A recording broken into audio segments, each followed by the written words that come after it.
பச்சை மாமலை போல் மேனி பவளவாய்க் கமலச் செங்கண் அச்சுதா அமரர் ஏரே ஆயர்தம் கொழுந்தே என்னும் இச்சுவை தவிர யான்பொய் இந்திரலோகம் ஆளும் அச்சுவை பெறினும் வேண்டேன் அரங்கமா நகரில் ஆனேன். ஊரிலேன் காணி இல்லை உறவு மற்றொருவர் இல்லை பாரில் நின் பாத மூலம் பற்றினேன் பரமமூர்த்தி காரொளி வண்ணனே கண்ணனை கதறுகின்றேன் ஆருளர்களை கனமா அரங்கமா நகரில் ஆனேன். பச்சை மாமலை போல் மேனி பவளவாய்க் கமலச் செங்கண் அச்சுதா அமரர் ஏரே ஆயர்தம் கொழுந்தே என் இச்சுவை தவிர யான் போய் இந்திரலோகமாலும் அச்சுவை பெறினும் வேண்டேன் அரங்கமா நகரில் ஆனேன். இதுவும் கடந்து போகும். நான் உங்கள் கேவி ஈஸ்வரி. ஸ்ரீரங்கம் ரங்கநாதர் கோவிலின் வரலாறும் அதன் சிறப்புகளும். பெருமாளின் 108 திவ்ய தேசங்களில் ஒன்றாகவும் தமிழகத்தின் மிக உயர்ந்த கோபுரம் கொண்ட ஆலயமாகவும் திகழ்வது ஸ்ரீரங்கம் ரங்கநாதர் ஆலயம். இந்த ஆலயத்தில் மேலும் பல பெருமைகளும் சிறப்புகளும் இருக்கின்றன. 108 வைணவ திருத்தலங்களில் முதன்மையான கோவில் ஸ்ரீரங்கம் ரங்கநாதர் கோவில். இந்த கோவில் பூலோகத்தின் வைகுண்டமாக போற்றப்படுகிறது. மூலவர் அரங்கநாத பெருமாள் தவிர கோயில் வளாகத்தில் வேறு பல சன்னதிகளும் மற்றும் ஏறக்குறைய 53 உப சன்னதிகளும் உள்ளன. ஸ்ரீரங்கத்தில் ஓடும் காவிரி ஆற்றுக்கு நடுவே இருக்கும் தீவு ஆகிய அரங்கத்தில் இறைவன் கோவில் கொண்டுள்ளதால் திருவரங்கம் என இத்தலம் அழைக்கப்படுகிறது. கோவிலின் இறைவனாகிய பெருமாள் ரங்கநாயகர் எனவும் தாயார் ரங்கநாயகி எனவும் அழைக்கப்படுகிறார்கள்.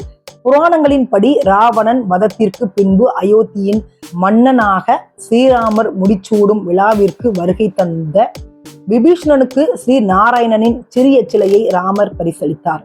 அதை பெற்றுக்கொண்டு இலங்கைக்கு திரும்பும் வழியில் இறை வழிபாடு செய்ய விரும்பிய விபீஷணன் இடையன் உருவில் இருந்த விநாயகரிடம் நாராயணனின் சிலையை கொடுத்து அதை எக்காரணம் கொண்டும் கீழே வைக்க கூடாது என்று கூறி காவிரி நதி தீரத்திற்கு சென்றான் விபீஷணன். விபீஷணன் வருவதற்கு நேரம் ஆகியதால் அச்சிலையை கீழே வைத்து சென்று விட்டார் விநாயக பெருமான். பிறகு வந்த விபீஷணன் நாராயணனின் சிலை கீழே வைக்கப்பட்டிருப்பதை அறிந்து அதை அகற்றுவதற்கு முயற்சித்தான். அப்போது நாராயணன் அசிரீரியாக தான் இங்கேயே இருக்க விரும்புவதாக விபீஷணனிடம் கூறினார். ஆனால் விபீஷணனுக்கு வாக்களித்தது போலவே அவனது இலங்கை நாடு இருக்கும் தெற்கு திசையை பார்த்தவாறே தான் வீற்றிருப்பதாகவும் கூறினார். அப்போது இப்பகுதியை ஆண்ட தர்மவர்ம சோழன் ரங்கநாதருக்கு ஆலயம் எழுப்பினான்.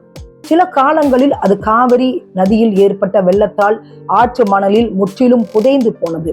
பின்னாளில் ஆட்சிக்கு வந்த சோழ மன்னன் ஒருவன் ரங்கநாதரின் கோவில் எங்கே இருக்கிறது என்பதை தினந்தோறும் ஆற்று பகுதிக்கு வந்து தேடலானான். அப்படி ஒரு முறை இங்கு வந்தபோது ரங்கநாதர் ஆலயம் மணலில் புதைந்து போவதற்கு முன்பு ரங்கநாதருக்கு செய்யப்படும் பூஜையின் போது வேதியர்கள் ஓதிய மந்திரங்களை அக்கோவில் வளாகத்தில் இருந்த மரத்தில் வசித்து வந்த கிளி ஒன்று நன்கு கவனித்தபடியால் அம்மந்திரங்களை மீண்டும் மீண்டும் உச்சரித்து கொண்டிருந்தது. இதை வைத்து புதைந்த கோவில் இருக்கும் இடத்தை அந்த மன்னன் கண்டுபிடித்து மீண்டும் சீரமைத்து கட்டியதால் கிளிச்சோழன் என அந்த சோழ மன்னன் அழைக்கப்பட்டான். திருச்சி ஸ்ரீரங்கம் கோவிலின் சிறப்புகள். 5000 ஆண்டுகளுக்கும் மேல் பழமையான கோவிலான இந்த கோவில் பல சிறப்புகளை தன்னகத்தில் கொண்டுள்ளது. சோழர்கள், பாண்டியர்கள், பொய்ச்சலர்கள், விஜயநகர பேரரசர்கள் என பல அரச வம்சங்களால் இக்கோவில் சீர் செய்யப்பட்டு கட்டப்பட்டுள்ளது. 14ஆம் நூற்றாண்டில் டில்லி சுல்தான்களால் இந்த ரங்கநாதர் கோவில் சூறையாடப்பட்டது. பரப்பளவில் இந்திய அளவில் மிகப்பெரிய கோவில் ஸ்ரீரங்கம் ரங்கநாதர் கோவில். உலக அளவில் 2வது பெரிய விஷ்ணு கோவில். இந்திய கோயில்களிலேயே மிக உயரமானதாக இருக்கும் இக்கோவிலின் கோபுரம் 1987ஆம் ஆண்டு அனைவரின் முயற்சியாலும் கட்டி முடிக்கப்பட்டது. இக்கோவிலில்தான் திருவில்லிபுத்தூரில் பிறந்து கோதை என்று அழைக்கப்பட்ட ஆழ்வார்களில் ஒரே பெண்ணான ஆண்டாள் அரங்கனுள் ஐக்கியமானாள்.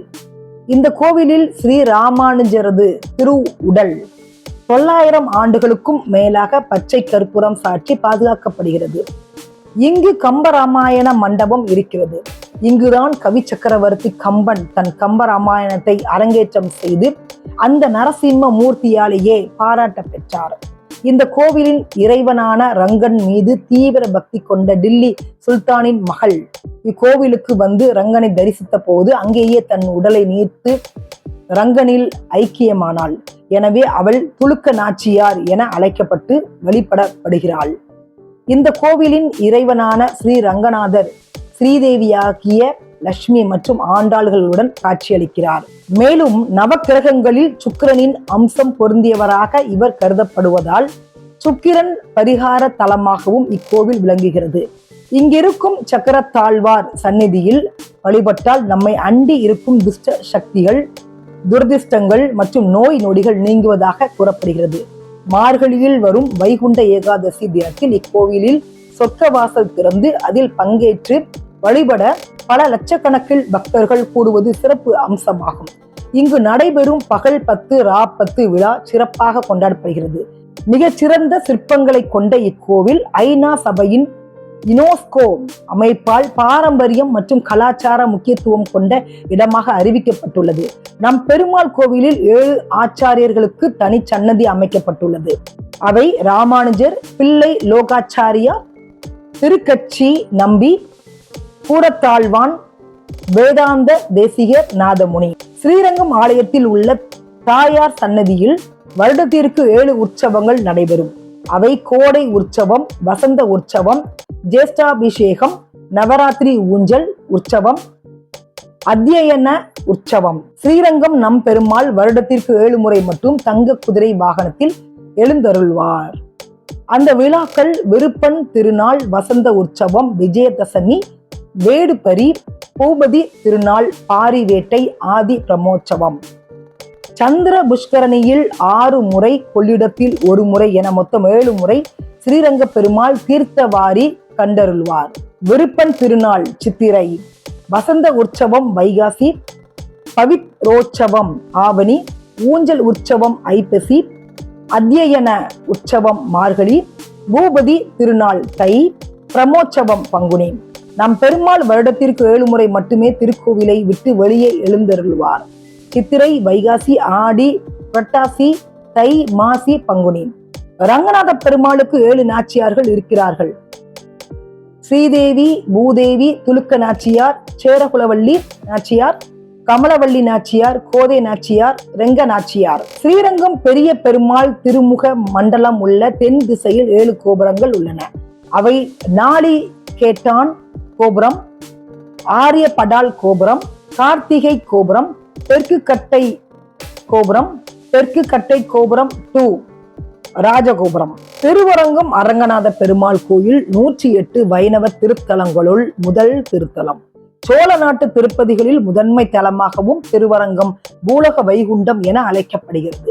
காவிரி மற்றும் கொள்ளிடம் ஆறுகளால் சூழப்பட்ட தீவில் சிறப்பு மிக்க 108 வைணவ திருத்தலங்களுள் முதன்மையான மிகப்பெரிய அரங்கநாத பெருமாள் கோயிலின் 7 சுற்று மதில்களுக்குள் அமைந்துள்ளதுமான திருவரங்கம் ஸ்ரீரங்கம் என்னும் ஊர் பல ஏக்கர் பரப்பளவு கொண்ட ஒரு தீவு நகரமாகும்.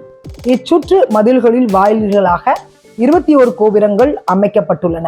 இவற்றுள் மிக பெரிதான ராஜகோபுரம் 72 மீட்டர், அதாவது 236 அடி உயரத்துடன் தென் இந்தியாவிலேயே பெரிய கோபுரமாக விளங்குகின்றன.